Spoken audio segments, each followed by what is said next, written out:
चलिए अब सॉल्व करते हैं एग्जाम्पल 5। ठीक है, तो यहाँ पे बोला फिर से, यहाँ पे भी इसी क्वाड्रेटिक इक्वेशन का वो रूट फाइंड करने बोला। ठीक है, तो एक बार इस इक्वेशन को अच्छे से लिख लेते हैं।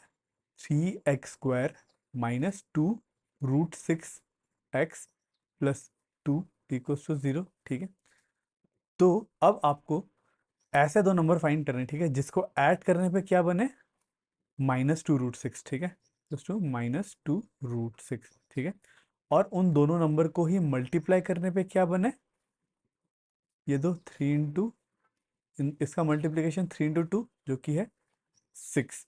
तो ऐसे आपको दो नंबर प्रेडिक्ट कर रहे हैं। ठीक है, तो यही इस क्वेश्चन का सबसे टफ पार्ट है, ऐसे दो नंबर प्रेडिक्ट करना। तो मुझे ऐसा नंबर दिख रहा है कि दोनों नंबर के अगर ऐड करो तो नेगेटिव बन रहा है, पर उनको मल्टीप्लाई करो तो बन रहा है पॉजिटिव। इसका मतलब दोनों नंबर नेगेटिव ही होंगे। ठीक है, नेगेटिव प्लस नेगेटिव में करूंगा तो हो सकता है नेगेटिव आ जाए। ठीक है, नेगेटिव आ रहा है तो एक ना एक तो नेगेटिव है ही, बट दोनों नेगेटिव है बोल के कैसे पता चला, क्योंकि दोनों नेगेटिव नंबर को मल्टीप्लाई करता तभी पॉजिटिव बनता है। ठीक है, अगर एक नेगेटिव होता तो ये नंबर भी नेगेटिव आता, तो दोनों नंबर ही नेगेटिव है। तो इस केस में मुझे सीधा दिख रहा है -√6 और -√6।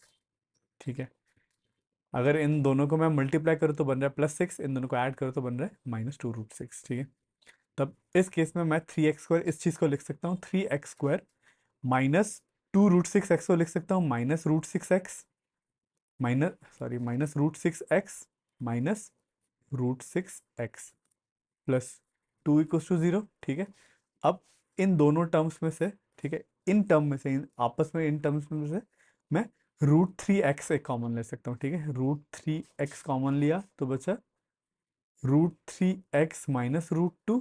ठीक है, अब इन दोनों में से मैं ले सकता हूँ -√2 कॉमन ले सकता हूँ तो बचेगा √3x -√2।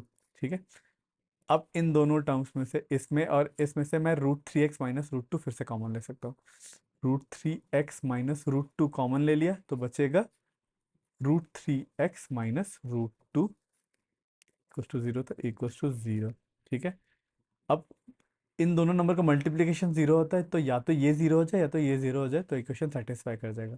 पर ये दोनों ही सेम चीज़ है, तो मतलब √3x -2 इक्वल्स टू 0 और √3x -2 equal -√2, sorry, -√2 equals to 0। ठीक है, इसका मतलब x इक्वल्स टू क्या है, 2/√2/√3। ठीक है, इसका मतलब √2/3, और इधर से भी आया x इक्वल्स टू √2/3, दोनों से ही सेम आया। तो इस केस में हम लोग को दो रूट्स मिले पर दे आर इक्वल रूट्स। ठीक है, दोनों ही सेम √2/√3 ही है।